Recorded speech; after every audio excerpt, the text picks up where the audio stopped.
चलो जी, good morning all of you, happy Janmashtami to all of you.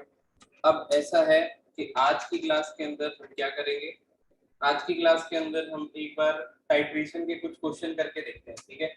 तो अब तक आप लोग क्या कर चुके हो, अब तक मेरे साथ आप लोग एक बार रेडॉक्स टाइट्रेशन देख चुके हो कि किस टाइप की होती है। दो तीन टाइप की टाइट्रेशन पे हमने इक्वेशन भी बनाई थी, मैं आपको दिखा देता हूँ। KMnO4 वाली इक्वेशन हमने बनाई थी पहले, राइट। ये टाइप्स ऑफ रेडॉक्स टाइट्रेशन के अंदर पोटेशियम परमैंगनेट की टाइट्रेशंस की इक्वेशंस हम लोगों ने बनाई थी, ठीक है। इसके बाद हम लोगों ने पोटेशियम डाइक्रोमेट को भी यूज करके इक्वेशन बनाई थी, और बैलेंसिंग तो हमको पहले से ही आती है, तो मैं ये बात मान के चल रहा हूँ कि बैलेंसिंग हमको पहले से ही आती है, ठीक है। इसके बाद अगर मैं बढ़ूंगा आगे तो मैंने आपको एन फैक्टर कैलकुलेट करना सिखाया था, और एन फैक्टर भी हम सब चीज में कैलकुलेट करना सीख चुके थे। आज की क्लास के अंदर प्रैक्टिस करेंगे क्वेश्चन, और क्वेश्चन प्रैक्टिस करने से पहले आपको कुछ फॉर्मूले आने चाहिए। अगर मैंने टाइट्रेशन की बात करी और मुझे मोलारिटी गिवन है, तो फॉर्मूला क्या होगा, M1V1 upon N1 equal to M2V2 upon N2। एक ये फॉर्मूला इस्तेमाल होगा। ये N1 और N2 क्या है, ये मोल्स हैं। ये कहां से आते हैं, ये रिएक्शन की स्टोइकियोमेट्री से आते हैं, ठीक है। इसके बाद अगर मैं बात करूंगा तो मेरे पास एक फॉर्मूला था N1V1 इक्वल टू N2V2, ठीक है। नॉर्मेलिटी वाला फॉर्मूला था। N1V1 इक्वल टू N2V2, इसमें स्टोइकियोमेट्री का कोई काम नहीं है, कोई काम नहीं है। दूसरा फॉर्मूला, तीसरे की अगर मैं बात करूंगा तो हम लोग बात करेंगे ग्राम इक्विवेलेंट्स की, और ग्राम इक्विवेलेंट्स का फॉर्मूला क्या होता है, गिवन मास। तो बोलो यार, गिवन मास अपॉन इक्विवेलेंट मास, गिवन मास अपॉन इक्विवेलेंट मास। किसका फॉर्मूला होता है बेटा जी, ग्राम इक्विवेलेंट का formula, gram equivalent. Right. Gram equivalent का फॉर्मूला होता है, ठीक है, गिवन मास अपॉन इक्विवेलेंट मास। तो M1V1 upon N1 equal to M2V2 upon N2, दूसरा N1V1 इक्वल टू N2V2, तीसरा ग्राम इक्विवेलेंट से गिवन मास अपॉन इक्विवेलेंट मास। अब यहाँ से आप लोगों को इक्विवेलेंट मास निकालने का भी फॉर्मूला पता होना चाहिए। इक्विवेलेंट मास होता है molecular mass upon N factor, molecular mass upon N factor, ठीक है। ये फॉर्मूले आप लोगों को आने चाहिए। इसके बाद अगर मैं बात करूं, मेरे पास मान लीजिए A plus B gives C plus D है, A plus B gives C plus D है, तो मैं यहां से ये बात कह सकता हूं कि gram equivalents of A equal to gram equivalents of B होंगे, ठीक है। और एक ग्राम इक्विवेलेंट्स का एक और फॉर्मूला मेरे को याद आ रहा है, मैंने आपको करवाया था, that is n into n factor, जिसका इस्तेमाल हमने लास्ट क्लास में भी किया था, राइट। इसका इस्तेमाल लास्ट क्लास में भी किया था। तो आप gram equivalents of A equal to gram equivalents of B करके n फैक्टर पता कर सकते हो। आप ये काम करके अपने ग्राम इक्विवेलेंट्स को पता कर सकते हो, दूसरे ग्राम इक्विवेलेंट्स कितने हैं, और आपका प्रॉब्लम जो है वो सॉल्व हो सकता है यहाँ से ग्राम इक्विवेलेंट के दूसरे फॉर्मूले इस्तेमाल करके। यानी कि अगर मैं gram equivalents of A equal to gram equivalents of B कहता हूँ, तो मैं ये भी फॉर्मूला लगा सकता हूँ n into n फैक्टर एक का बराबर n into n फैक्टर दूसरे के, और ये भी फॉर्मूला लगा सकता हूँ गिवन मास अपॉन इक्विवेलेंट मास एक का, और दूसरी साइड का भी गिवन मास अपॉन इक्विवेलेंट मास दूसरी साइड का। एक का गिवन मास हो सकता है पता, और दूसरे का गिवन मास हम लोगों को निकालना हो, ऐसा भी हम लोग काम कर सकते हैं। तीसरा एक और फॉर्मूला नॉर्मेलिटी का। नॉर्मेलिटी का क्या फॉर्मूला होता है बेटा जी, ग्राम इक्विवेलेंट्स ऑफ सोल्यूट अपॉन, बोलिए, volume of solution in litre. तो यहाँ से भी हम एक ग्राम इक्विवेलेंट्स निकाल सकते हैं। कैसे निकाल सकते हैं, वो normality into volume solution in litres, ठीक है। ये ग्राम इक्विवेलेंट्स निकलेंगे। अच्छा, अगर वॉल्यूम, क्योंकि वॉल्यूम मुझे हमेशा ml में दिया होता है, और यहाँ पे लिखा हुआ है लीटर, यहाँ पे क्या लिखा हुआ है, लीटर, ठीक है। तो हम क्या कर सकते हैं, देखो ध्यान से, ग्राम इक्विवेलेंट्स मान लेते हैं नॉर्मेलिटी इनटू वॉल्यूम, किस में दिया है हम लोगों को, ml में दिया है। तो वॉल्यूम ml को लीटर में कन्वर्ट करने के लिए हम किससे डिवाइड करेंगे, 1000 के फैक्टर से डिवाइड करेंगे, अगर वॉल्यूम हम लोगों को ml में दिया है।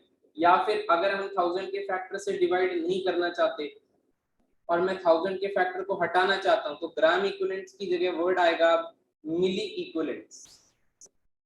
मिली इक्विवेलेंट्स, मिली इक्विवेलेंट्स में नॉर्मेलिटी इनटू वॉल्यूम ही करना, बस वॉल्यूम किस में होगा, ml में होगा, वॉल्यूम किस में होगा, ml में होगा। तो टर्मिनोलॉजी यूज करी जाएगी मिली इक्विवेलेंट्स, ये ग्राम इक्विवेलेंट्स ही है, बस ग्राम इक्विवेलेंट्स के अंदर वॉल्यूम ऑफ सॉल्यूशन लीटर में लेना था। हमने अगर ml में ले लिया और 1000 का फैक्टर नहीं किया, 1000 का फैक्टर क्या काम कर रहा है यहाँ पे, मिलीलीटर को लीटर में कन्वर्ट करवा रहा है। ये बात समझ में आ रही है, बोलो यार। Yes sir. ठीक है, वरना आप ये डायरेक्ट यूज कर सकते हो। तो ये सारे फॉर्मूले आज की क्लास में आपको आने चाहिए। इस पे ये कैसे हुआ, इस पे मैं एक सेपरेट वीडियो बना के आपको भेज दूंगा कि ये प्रोग्राम कैसे हुआ। कैसे, मैंने कहा कि A के gram equivalents equal to B के ग्राम इक्विवेलेंट्स होंगे, और यही नहीं, equal to gram equivalents of C equal to gram equivalents of D। मतलब ये प्रोग्राम कैसे होता है, क्यों होता है, किस लिए होता है, इसका एक एग्जांपल तो मैं आपको अलग से वीडियो बना के शेयर कर दूंगा, आप वहां पे देख लेना, वरना समझाते समझाते काफी टाइम लग जाएगा। ठीक है, पर आप लोग ये सारे के सारे फॉर्मूले याद रखोगे अगर, तो आपको आज की क्लास में कोई भी प्रॉब्लम नहीं आनी। हम इनमें से एक एक दो फॉर्मूले उठा के अपने क्वेश्चन सॉल्व करते जाएंगे। सबसे पहला क्वेश्चन सबसे सिंपल रखते हैं, और आपको कुछ बातें उसके लिए याद ही रखनी पड़ेगी। ठीक है, तो आपको कुछ बातें याद रखनी है और कुछ बातें समझनी है, और बाकी मैथ्स लगानी है, और आपका काम हो जाएगा। मेरे पास एक क्वेश्चन आया, कैलकुलेट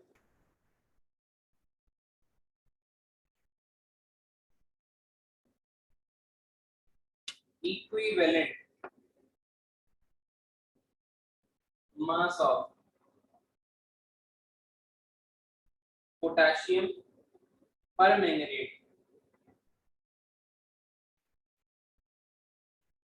पोटेशियम पर मैंगनीज क्या होता है, KMnO4। इन फर्स्ट पार्ट दिया हुआ है न्यूट्रल मीडियम, सेकंड पार्ट दिया हुआ है एसिडिक मीडियम, और मेरे पास थर्ड पार्ट दिया हुआ है एल्कलाइन मीडियम।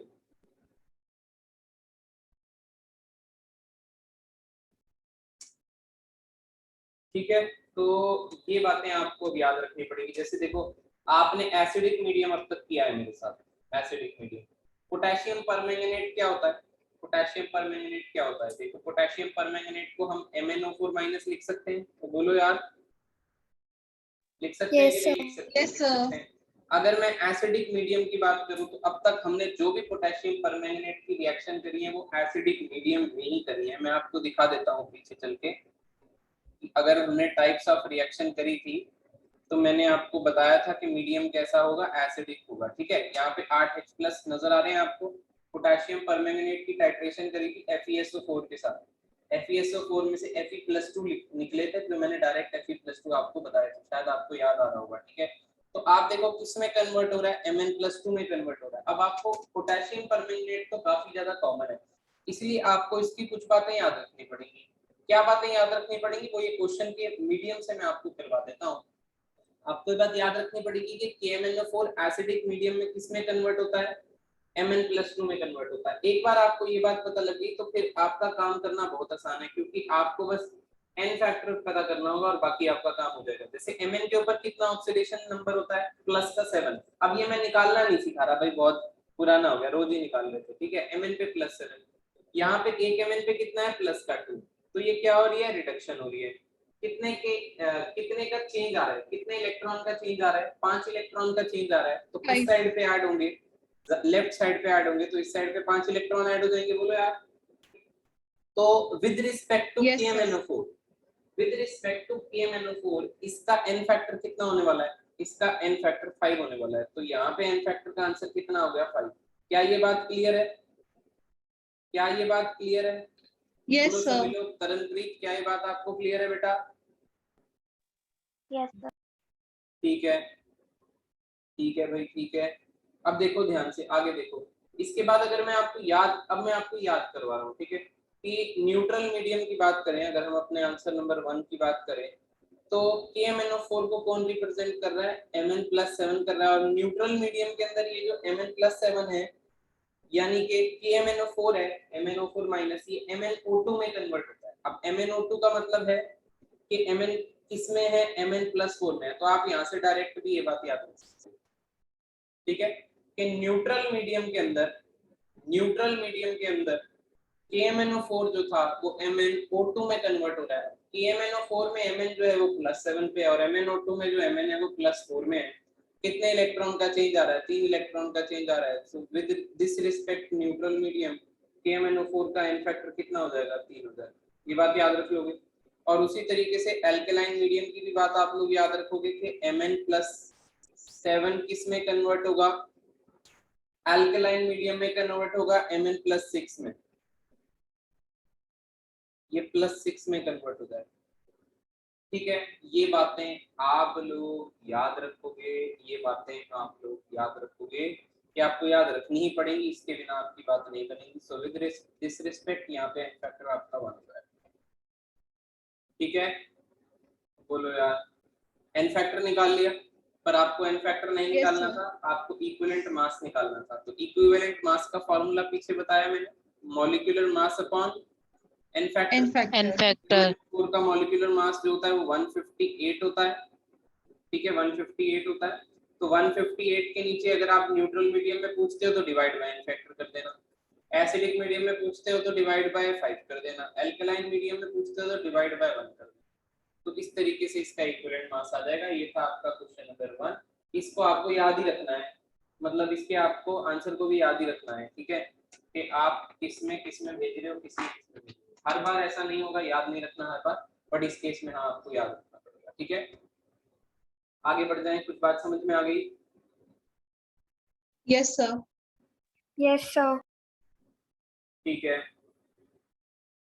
एक ऑक्सलेट आयन की रिएक्शन मैंने आपको करवाई थी क्या?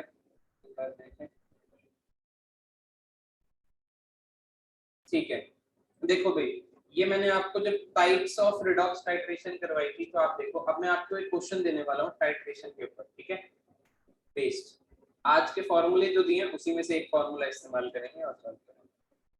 आप बस ये देखो कि टाइप्स ऑफ टाइट्रेशन के अंदर पहली टाइप मैंने आपको करवाई थी KMnO4 की, पोटेशियम परमैंगनेट 2 Fe+2 के साथ, और दूसरी थी C2O4 के साथ। C2O4 को क्या कहते हैं? ऑक्सलेट कहते हैं। आप एक बार इस रिएक्शन को कॉपी करो, जल्दी से नोट करो इसको यहाँ से यहाँ तक फटाफट से। और मैं मान के चल रहा हूँ आपको KMnO4 और ऑक्सलेट अगर दिया जाएगा ऑक्सलेट आयन, तो आपको ऑक्सलेट आयन पता भी होना चाहिए कि क्या होता है ऑक्सलेट आयन। C2O4 2- होता है, मालूम भी होना चाहिए। और आपको दूसरी बात, n फैक्टर भी निकालना आना चाहिए ऑक्सलेट आयन का, n फैक्टर भी निकालना आना चाहिए आपको ऑक्सलेट आयन का। C2O4 2- किस में कन्वर्ट हो रहा है? CO2 में कन्वर्ट हो रहा है। तो आपको इसका n फैक्टर अगर नहीं आएगा तो बड़ी दिक्कत हो जाएगी, क्वेश्चन सॉल्व नहीं होगा। आपने कॉपी कर ली है रिएक्शन? बोलो यार, यस कॉपी कर सर। लिया आपने रिएक्शन? Yes sir. यस, चलो ठीक है। अब आपको मैं एक क्वेश्चन देता हूं और फिर उसको डिस्कस करेंगे साथ में। ठीक है, क्वेश्चन आया मेरे पास, find out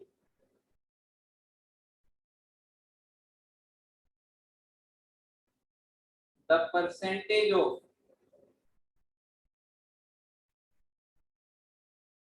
oxalate ion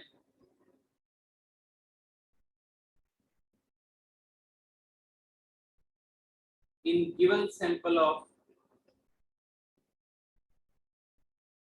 oxalate salt of which 0.3 gram is present in 100 ml of solution required 90 ml of N/20 KMnO4 for complete oxidation। आप इस क्वेश्चन को एक बार रीड मारो कि ये क्या कहता है, ये क्या कहता है, ये क्वेश्चन क्या कह रहा है। Find out the percentage of oxalate ion in the given sample of oxalate salt। Oxalate ion कौन सा था आपके दिमाग में, घंटी कटक जानी चाहिए अब तक, C2O4 इसकी बात करता है, of which 0.3 gram is present in 100 ml of solution। मतलब इसका कितना गिवन मास दिया हुआ है, ऑक्सलेट आयन का कितना गिवन मास दिया है, 0.3 ग्राम प्रेजेंट है ये, और किसमें प्रेजेंट है, 100 ml के सॉल्यूशन में प्रेजेंट है, ठीक है। तो वॉल्यूम के साथ ही साथ निपटा भी है। Required 90 ml of N/20 KMnO4 for complete oxidation, ठीक है। मतलब इसको कंप्लीट ऑक्सीडाइज करने के लिए आप रिएक्शन देखो, KMnO4 की यानी कि MnO4 माइनस की विद C2O4 माइनस, आपको दिख रहा है ये CO2 में कन्वर्ट हो रहा है और ये Mn+2 में कन्वर्ट हो रहा है, यस और नो, मैंने अभी आपको नोट करवाई है। Yes sir. ये +7 से +2 में जा रहा है, ये प्लस किससे जा रहा है, ये 2x माइनस का 8 इक्वल टू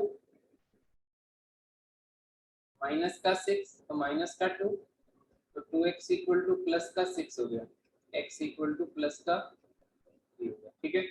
तो ये एक तरीके से प्लस के 3 से प्लस के 4 में जा रहा है, आपको दिख रहा है ना, ये ऑक्सीडाइज हो रहा है और Mn रिड्यूस हो रहा है। तो वो यही कह रहा है बेसिकली उसको कितना चाहिए कंप्लीट ऑक्सीडेशन के लिए कि C2O4 पूरा कन्वर्ट हो जाए CO2 के अंदर, कितना चाहिए, तो इतना चाहिए।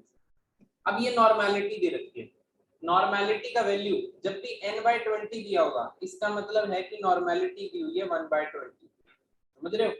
जब N/20 लिखा होगा तो नॉर्मेलिटी कितनी दी हुई है, 1/20 दी हुई है KMnO4 फॉर कंप्लीट ऑक्सीडेशन। सबसे पहले आप क्वेश्चन में देखते हो, आपको नजर आता है परसेंटेज, और परसेंटेज देख के आपका दिमाग घूम जाता है और आप कर नहीं पाते हो, ठीक है।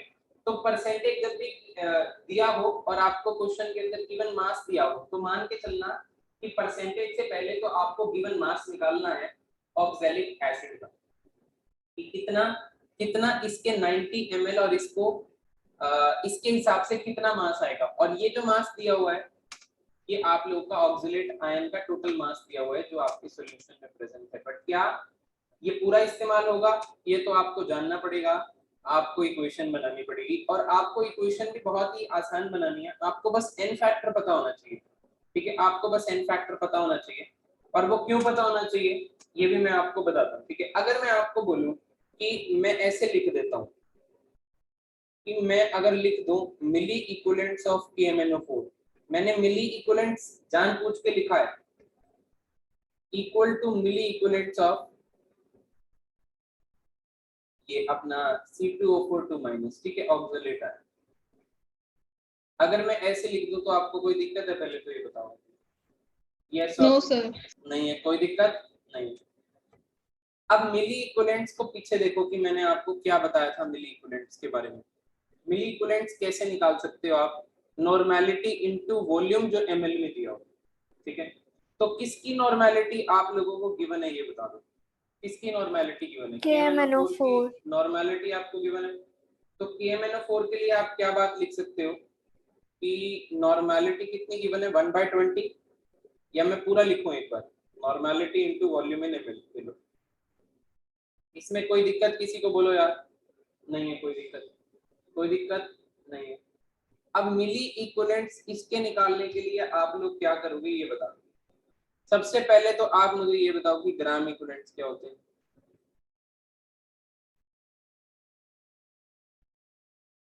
given mass upon equivalent mass। Given mass upon equivalent mass होता है कि नहीं होता, पहले बता दो। होता है, होता है सर। तो अब आप क्या करना, एक काम कर सकते हो आप लोग इसके लिए, तो आप लोग गिवन मास को W डाल लो एक बार और इक्विवेलेंट मास को E डाल लो एक बार, ठीक है। तो अपन यहाँ पे करते हैं W/E, ठीक है। एक काम करो इस क्वेश्चन के लिए पर्टिकुलरली आप लोग ना मिली इक्विवेलेंट्स की बजाय अभी एक बार ग्राम इक्विवेलेंट्स ही सोचो, ग्राम इक्विवेलेंट्स इसके बराबर है, ग्राम इक्विवेलेंट्स इसके, ठीक है। अब अगर मैं वॉल्यूम इन ml ले लेता हूं तो मेरे को 1000 से डिवाइड करके उसको लीटर में बनाना पड़ेगा, क्योंकि मैंने यहाँ पे ग्राम इक्विवेलेंट्स लिए। यस और नो बोलो भाई। Yes sir. यस। और मेरे को वॉल्यूम किस में गिवन है, और मेरे को वॉल्यूम किस में गिवन है, वॉल्यूम मुझे ml में गिवन है, तो मैं ना यहाँ पे इस 1000 के फैक्टर को थोड़ा सा चेंज क्या करके क्रॉस मल्टीप्लाई कर देता हूँ दूसरी साइड। क्या मैं ऐसे लिखता हूँ, कोई दिक्कत है किसी को? बोलो, लास्ट इक्वेशन को देखना। No, sir. सब लोग आराम से No, देख लो, कोई प्रॉब्लम नहीं है कि मैं अगर normality into volume in ml को W by E into 1000 लिखूं तो किसी को कोई भी दिक्कत नहीं है। ठीक है, अब ये नॉर्मेलिटी इनटू वॉल्यूम किसका लिया था आपने? KMnO4 का लिया था जी। तो KMnO4 का ले लो। अब Yes, sir. KMnO4 की नॉर्मेलिटी 1/20 दे रखी है और वॉल्यूम कितना दे रखा है? 90 ml दे रखा है। तो ये क्या हो गया? 1/20 मल्टीप्लाई बाय क्या हो गया? 90 हो गया। बोलो, ये वेट आपको निकालना है, ये वेट आपको निकालना है। ठीक है, किसका निकालना है? C2O4 माइनस का वेट आपको निकालना है। और अगर आप मॉलिक्यूलर मास लोगे, अच्छा इक्विवेलेंट मास क्या होता है बेटा जी? Molecular mass upon N factor. और यस और नो बोलो, मैं एक एक स्टेप इतने Yes, आराम sir. से बता रहा हूँ। Yes, yes sir. और नो तो बोलते जाओ। यस, अब आप बताओ मॉलिक्यूलर मास निकालने के लिए C2O4 माइनस का आप लोग क्या करोगे? एक कार्बन का कितना होता है? 12 12 इंटू 12. क्या करोगे? 2 2. प्लस 16 4 जा 64 करोगे। बोलो यार, यही करोगे? तो ये कितना हो Yes, गया? sir. Yes, 4 sir. और 2 प्लस 64, ये कितना हो गया बेटा जी? 88 हो गया। Yes, sir. 88 Yes, हो गया। तो आपने करना कुछ नहीं है, बस मैथ्स करनी है। ये मैथ्स की प्रॉब्लम चल रही है, केमिस्ट्री खत्म होगी। ठीक है, हमको निकालना था गिवन मास W, क्योंकि हमको परसेंटेज फाइंड आउट करना है और हमको परसेंटेज फाइंड आउट करना है। ठीक है, इसलिए मुझे गिवन मास निकालना है। तो मॉलिक्यूलर मास कितना था जी? 88। अच्छा, n फैक्टर C2O4 माइनस का कैसे निकालोगे? n फैक्टर के लिए तो आपको वही इक्वेशन लिखनी पड़ेगी पहले कि C2O4 माइनस किस में कन्वर्ट होता है? CO2 में होता है। तो आपको यहाँ पे क्या करना है? सर आपने इसमें पहले तो इस पे चार्ज निकाला था, पीछे निकाला था, तो C2 पे प्लस का 3 आ रहा था, याद है? एक कार्बन पे प्लस का 3 आ रहा था, देख लो जी, एक कार्बन पे प्लस का 3 आ रहा था। तो C2 रिप्रेजेंट कर रहा है इसको और CO2 को C कर देते हैं, यहाँ पे +4 में। ये 2 है कार्बन, तो यहाँ पे 2 लगा देते हैं। ओवरऑल चार्ज देख लो, यहाँ पे कितना हो गया? प्लस का 6 हो गया, यहाँ पे कितना हो गया? प्लस का 8 हो गया। कितने इलेक्ट्रॉन का अंतर आ रहा है? 2 इलेक्ट्रॉन का अंतर आ रहा है। कौन सी साइड पे ऐड होंगे? इस साइड पे ऐड होंगे। यस और नो बोलो भाई, इसको हटा देते हैं। Yes, Yes, sir. Yes. भाई ये बात मैं आपको सिखा चुका हूँ। ठीक है, अब आप बता दो, कि इसका एन फैक्टर कितना होगा? आप ही मुझे बता दो कितना होगा एन फैक्टर, बताओ भाई। एक मॉलिक्यूल कितने इलेक्ट्रॉन का लॉस करता है? 2 इलेक्ट्रॉन का लॉस करता है। तो इसके रिस्पेक्ट में एन फैक्टर कितना हो गया? 2 हो गया। तो आपको कुछ नहीं करना, बस यहाँ पे एन फैक्टर 2 से मल्टीप्लाई करना था और ये 1000 करना था। और यहाँ पे आपका जो गिवन मास आ रहा है वो आ रहा है इक्वल टू, आ रहा है अपने पास इसका आंसर, जाओ एक सेकेंड, ये आ रहा है बेटा जी 0.198 ग्राम। ये क्या आ रहा है? 0.198 ग्राम। ठीक है, अब देखो क्वेश्चन एक बार दोबारा से पढ़ लो बेटा। Find out the percentage of oxalate ion in the given sample of oxalate salt. ये गिवन सैंपल था ऑक्सलेट सॉल्ट का जिसमें इतना प्रेजेंट था, बट वो पूछता है इतने ml n/20 KMnO4 कितना लगेगा? Basically 0.3 gram is present in 100 ml of solution required इतना इतना इतना फॉर कंप्लीट ऑक्सीडेशन। तो अब आप क्या करने वाले हो? अब आपने गिवन मास निकाल लिया, तो given mass upon total mass, total mass कितना था? जितना वो प्रेजेंट था 0.3, सैंपल प्रेजेंट था। समझ में आ रही है ना? सैंपल कितना था? 0.3 का था। सॉल्यूशन का सैंपल कितना था? 0.3 का था। तो अब आप क्या करोगे? गिवन मास अपॉन टोटल, कि भाई ऑक्सलेट कितना प्रेजेंट है, सैंपल में ऑक्सलेट कितना प्रेजेंट है। तो आप उसके लिए क्या निकालते हो? परसेंटेज निकालते हो। और परसेंटेज किसकी निकालनी है? ऑक्सलेट आयन की निकालनी है। तो गिवन मास भी किसका होगा? ऑक्सलेट आयन का होगा। टोटल कितना है? 0.3 ग्राम है। इनटू क्या कर दोगे? 100 कर दोगे, तो आपके पास क्या आ जाएगी यहाँ से बेटा जी? परसेंटेज आएगी। तो ये आ रहा है आपका। क्या आपको ये क्वेश्चन समझ में आया? है सर, क्वेश्चन Yes, समझ sir. में आया क्या? तो बोलो जी। ठीक है, Yes, sir. ठीक है। देखो थोड़ा सा प्रैक्टिस चाहिए, उसके बाद ये क्वेश्चन जल्दी होगा और ये क्वेश्चन थोड़ा सा टफ पेपर में ही आएगा। ऐसे ही चुन्नू मुन्नू पेपर में ये क्वेश्चन नहीं आएगा, ठीक है। चुन्नू मुन्नू पेपर में तो सीधा आपको इक्विवेलेंट मास ही निकालने को बोलेगा, और इक्विवेलेंट मास निकालना मैंने आपको सिखा दिया, एन फैक्टर लगता है उसके लिए, एन फैक्टर निकालना मैं आपको हर केस के अंदर सिखा देता हूँ, ठीक है। ये है आपकी टाइट्रेशन बेसिकली। अब एक आधा मैं आपको प्रदीप का क्वेश्चन करवा देता हूँ। जैसे हमने कौन सी टाइट्रेशन का एग्जाम्पल लिया, ये ऑक्सलेट आयन का ले लिया है हमने एग्जाम्पल। अब ऑक्सलेट आयन के एग्जाम्पल के बाद हम लोग करते हैं कुछ अलग। अब इसके बाद चलो मैं एक बेसिक सा क्वेश्चन देता हूँ आपको। Determine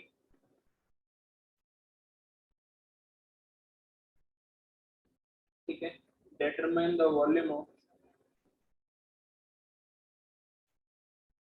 m/8 PMNO4 solution required to react completely with 25.0 centimeter cube of m/4 FeSO4 solution in acidic medium।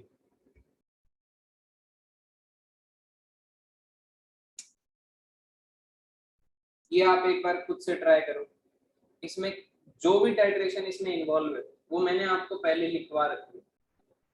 PMNO4 है और FeSO4 है। अभी पीछे जो सबसे पहले देखी वो यही थी, बट आपको वो रटने की कोई जरूरत नहीं है, ठीक है। पर हाँ, इस पर्टिकुलर क्वेश्चन में आपको बैलेंसिंग जरूर करनी पड़ेगी। बैलेंसिंग क्यों करनी पड़ेगी? क्योंकि मोलारिटी यूज करिए, और जब हम मोलारिटी यूज करते हैं तो फॉर्मूले के अंदर N1 और N2 आता है, और वो N1 और N2 आपका कहाँ से आता है? वो आता है आपका रिएक्शन की स्टोइकियोमेट्री से। तो उसके लिए आपको बैलेंसिंग तो करनी पड़ेगी भाई। इस क्वेश्चन के अंदर यही है कि आपको बैलेंसिंग करनी है। बाकी एक बच्चों वाला छोटू सा एक फॉर्मूला मैंने आपको दे रखा है, करो ट्राई करो। मैं आपको 2 से 3 मिनट दे रहा हूँ इस क्वेश्चन के लिए, आप लोग ट्राई कर लो इसको खुद से। सबसे पहले बैलेंसिंग कर लो, और फिर दो चीजें दे रखी हैं, एक का वॉल्यूम निकालना है, दूसरे का वॉल्यूम मोलारिटी दे रखी है, ऊपर वाले का वॉल्यूम निकालना है और मोलारिटी दे रखी है। आई थिंक फॉर्मूला सबको क्लियर हो गया होगा। m1v1/n1 = m2v2/n2। बोलो यार, ठीक है।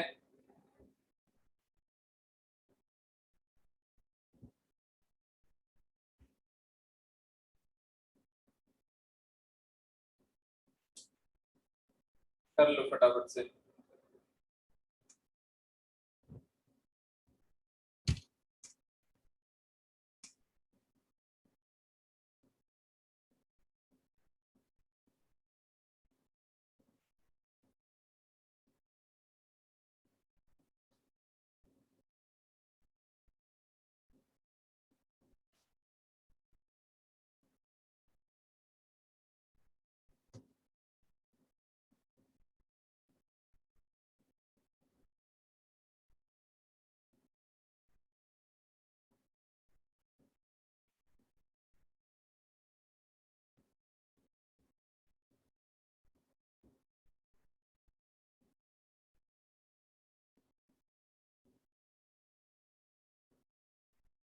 कर रहे हो तुम लोग ट्राई? ऋषभ कर रहा है भाई? Yes, sir. कर लो ट्राई फटाफट से।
हुआ ये क्वेश्चन बेटा जी? बोलो। एक बार मैं इक्वेशन लिखता हूँ बैलेंस। मेरे पास KMnO4 को मैंने MnO4 माइनस लिख दिया और FeSO4 को मैंने Fe+2 लिख दिया। अब आपको पता है कि Mn एसिडिक मीडियम में +2 में कन्वर्ट होता है और Fe फिर +3 में जाता है। ये बात पहले आपको मालूम होनी चाहिए, ठीक है? इसके बाद आप लोग बैलेंसिंग करोगे। सर आंसर 10 आ रहा है। आंसर 10 आ रहा है। आंसर देख लेते हैं। वॉल्यूम 10 ml आ रहा है। बिल्कुल ठीक है, ठीक है, बिल्कुल सही है आंसर आपका। वॉल्यूम 10 ml आ रहा है, ठीक है? अब देखो ध्यान से भाई, सब लोग एक बार देख लो प्लीज फटाफट से, फिर आगे भी बढ़ना है तो इसीलिए पहले देखो फटाफट से। अब देखो ध्यान से, आपने ये तो लिख लिया, बेसिक क्वेश्चन देख ली। अब बैलेंसिंग मैंने आपको सिखा रखी है, तो बैलेंसिंग में मान के चल लूं कि आपने कर दी है और करके बैलेंसिंग आपका आंसर कुछ इस तरीके से बनेगा। यहाँ पे 4H2O होगा और दूसरी साइड पे 8H+ होगा। ये सारा काम केवल और केवल आपको बैलेंसिंग करने के बाद ही आएगा, पहले नहीं आएगा। तो जिसने बैलेंसिंग नहीं सीखी है विद्यार्थी सीखो, ठीक है?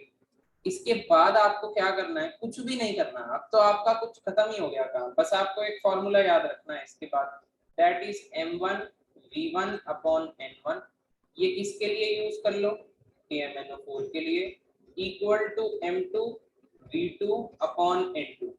ये किसके लिए यूज कर लो? ये FeSO4 के लिए यूज कर लो, ठीक है? अब जो जो आइटम जिसका दिया हुआ है वो डाल दो। मोलारिटी जब भी M/8 दियो तो मैंने बोला आपको 1/8 मान लेना, ठीक है? V1 वॉल्यूम ये आपको निकालना है थी। और N1 MnO4 माइनस के आगे आपको स्टोइकियोमेट्री कुछ नहीं दिख रही, इसका मतलब क्या होगी 1, तो आप 1 डाल दीजिए। अब लगा दीजिए इक्वल टू M2 कितना दिया हुआ है? 1/4 दिया हुआ है। वॉल्यूम आपको कितना दिया हुआ है? 25। अच्छा, 1 centimetre cube is equal to 1 ml होता है, ये तो मैं कई बार आपके साथ डिस्कस कर चुका हूँ। तो ये आपका 25 ml दिया हुआ है बेसिकली सेंटीमीटर क्यूब की जगह। अब आप क्या करोगे? अब आपको क्या पता करना है? N2। और N2 क्या होती है? स्टोइकियोमेट्री। स्टोइकियोमेट्री Fe+2 की कितनी है? 5। तो आप डिवाइड बाय क्या कर दोगे? 5 कर दोगे तो आंसर निकाल लो। 5 5 25 होता है। ये 4 से ये 2 कैंसिल हो गया, 2 ऊपर जाएगा तो 10 आएगा। तो V1 कितना हो गया आपका? 10 ml आंसर हो गया। क्या आपको ये बात क्लियर है? बोलो भाई, क्लियर है ये बात? Yes sir. दिशा समझ में आ रहा है बेटा? प्रभजीत को समझ में आ रहा है? पढ़ रहे हो? Yes, sir. ये क्वेश्चन क्लियर हुआ? ये क्वेश्चन बहुत ही आसान था। बस इसके अंदर आपको इस्तेमाल करनी थी बैलेंसिंग, सिर्फ बैलेंसिंग के बाद आपने N1 और N2 पता कर लिया। M1 V1 एक का दिया हुआ दूसरे का निकालना था, ठीक है? इस टाइप का क्वेश्चन आपका एग्जाम में आ सकता है क्योंकि ये थोड़ा जल्दी सॉल्व होने वाला है, ठीक है? निश्चित समझ में आ रहा है? Yes sir. ठीक है, अब देखो आगे। अब मैंने आपको दो टाइप की टाइट्रेशन करवाई थी, एक KMnO4 वाली करवा दी थी और दूसरा आपको ऑक्सलेट आयन वाली करवा दी थी। अच्छा, ऑक्सलेट आयन तो KMnO4 के साथ, दूसरा डाइक्रोमेट, पोटेशियम डाइक्रोमेट की टाइट्रेशन करवा दी थी। अब मैं आपको एक another type of redox reaction लिखवाने जा रहा हूं, तो पहले सुन लो, घबराना नहीं, सुन लो। इंफॉर्मेशन दे रहा हूं अपने आपको, फिर उस इंफॉर्मेशन पे हम लोग क्वेश्चन लगा लेंगे, ठीक है? सबसे पहले मैं बात करूंगा, मेरे पास वर्ड आता है आयोडीमेट्रिक टाइट्रेशन।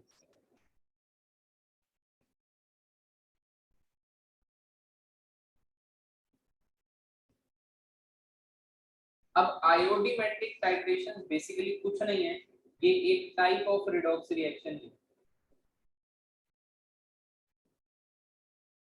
पर इसको आपको थोड़ा सा ध्यान रखना है इन बातों को, ठीक है? अब आयोडीमेट्रिक टाइट्रेशन कुछ नहीं है जिसमें आयोडीन के साथ में डायरेक्ट टाइट्रेशन होती है, यानी कि I2 के साथ में डायरेक्ट टाइट्रेशन करवानी है आपने, और यहाँ पे आयोडीन काम करेगा ऑक्सीडाइजिंग एजेंट का। किसके साथ टाइट्रेशन करवानी है? I2 के साथ। ये किसका काम करेगा? ऑक्सीडेंट का काम करेगा, मतलब ऑक्सीडाइजिंग एजेंट का काम करेगा, ठीक है? और ये ऑक्सीडाइज किसको करेगा? ये एक रिड्यूसिंग एजेंट को ऑक्सीडाइज करेगा। इस तरीके से आप लोग याद रखिएगा। और ये रिएक्शन पर्टिकुलरली किसके साथ ज्यादा देखने को मिलेगी? आपको थायोसल्फेट के साथ रिएक्शन देखने को मिलेगी। फॉर एग्जांपल मैं लेता हूं, मैंने मान लिया I2, थायोसल्फेट होता है आपका Na2H2O3, ठीक है? थायोसल्फेट्स में आता है। अब Na2H2O3 को लिख दो H2O3 2- H2O3 2 माइनस आप इसको लिख सकते हो क्योंकि एक सोडियम पे कितना होता है प्लस का 1 होता है, तो दो सोडियम पे कितना होगा प्लस का 2, यहाँ पे कितना आएगा माइनस का 2, तो इसको हटा के भी देख सकते हो। ठीक है, अब आप मान के चल सकते हो कि ये कौन सा एजेंट है, ऑक्सीडाइजिंग एजेंट, तो ये कौन सा एजेंट है, रिड्यूसिंग एजेंट है। I2 किसमें, I2 खुद ऑक्सीडाइजिंग एजेंट है तो इसका खुद का रिडक्शन होने वाला है, तो ये किस में कन्वर्ट होने वाला है, I माइनस में कन्वर्ट होने वाला है, और ये किस में कन्वर्ट होने वाला है, S4O6 2 माइनस में कन्वर्ट होने वाला है, ये एक्वस मीडियम में बेसिकली बनता है। ठीक है, इसका नाम होता है थायोसल्फेट आयन,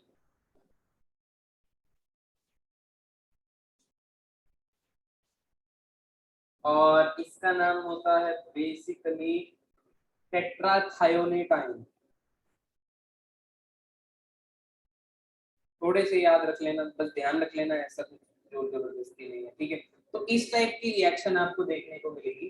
तो आयोडीमेट्रिक टाइट्रेशन में क्या आप देख रहे हो, आयोडीन को टाइट्रेट किया गया है रिड्यूसिंग एजेंट के साथ में बेसिकली। ठीक है, और यहाँ पे इंडिकेटर इस्तेमाल होता है स्टार्च। इंडिकेटर क्या इस्तेमाल होता है, स्टार्च। स्टार्च का कलर ये क्या होता है, स्टार्च सॉल्यूशन होता है आयोडीन। ठीक है ना, आयोडीन को मिक्स किया जाता है स्टार्च के साथ और इसका कलर होता है ब्लू। और जब आप रिएक्शन करवाते हो थायोसल्फेट आयन के साथ तो वो ब्लू कलर जो है वो पूरा डिसअपीयर हो जाने पर आपकी टाइट्रेशन जो हो जाएगी वो ओवर हो जाएगी। ठीक है, when blue colour blue color of solution of starch and iodine disappears, then your reaction is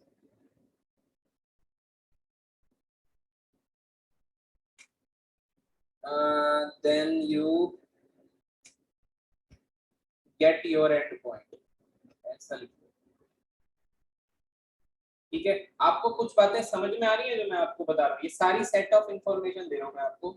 हमने दो टाइप की रिडॉक्स टाइट्रेशन पहले पढ़ी थी, आज ये तीसरी टाइप की पढ़ रही हूँ, दैट इज आयोडीमेट्रिक टाइट्रेशन। बिल्कुल भी घबराना नहीं है आपने, सिर्फ बातें एक बार देखनी है, थोड़ी थोड़ी ध्यान रखनी है। जब मैं क्वेश्चन दूंगा तो वही हमारे पुराने कंसेप्ट पे लग के क्वेश्चन हो रहा होगा, आपको बस इंफॉर्मेशन जो है वो इकट्ठी करके एक जगह पे समेटनी है।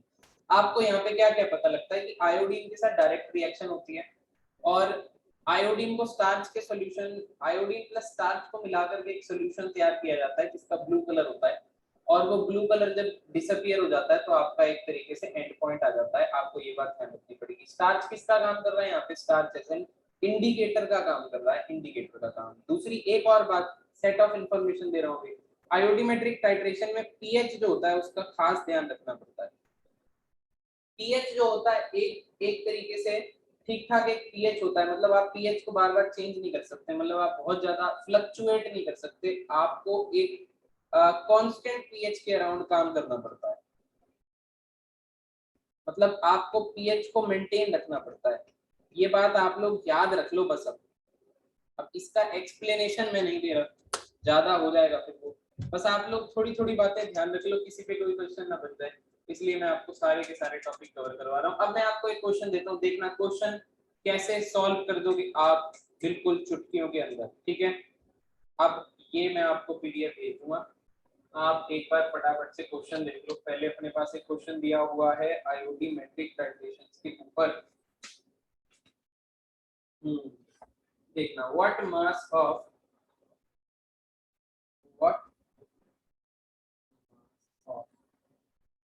Na2H2O3.5H2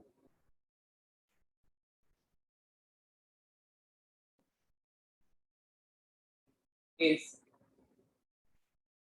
needed to make 500 centimeter cube of 0.20 normal solution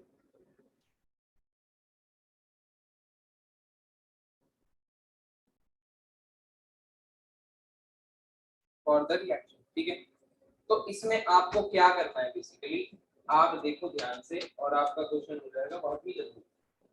ठीक है, क्या करोगे इसमें आप लोग, क्या क्या दिया हुआ है आपको सिर्फ ये बताना है कि कितना मास Na2H2O3, ठीक है, इसको हाइपो सॉल्यूशन भी कहते हैं, वो हाइपो सॉल्यूशन भी कहते हैं। कितना मास इसका is needed to make 500 ml of 0.20 normal solution for the reaction. अब इसके लिए आप लोग क्या करोगे, ये बता दो। सॉल्यूशन किसके साथ बनाते हो, इसका आयोडीन के साथ रिएक्शन करते हो, H2O3 2- की किसके साथ रिएक्शन करते हो, आयोडीन के साथ रिएक्शन करते हो, क्या बनाते हो, Na2H4 2- प्लस I-। ये बात आप लोगों को याद आई, यस और नो बोलो यार। तो आप Yes, सबसे sir. पहले कुछ मत करो, आप सबसे पहले इसके मिली equivalents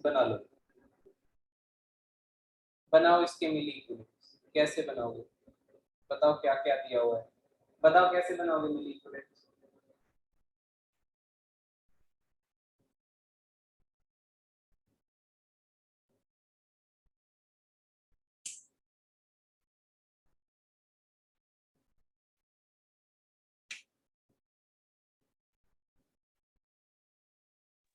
Sir, normality into volume upon 100,000.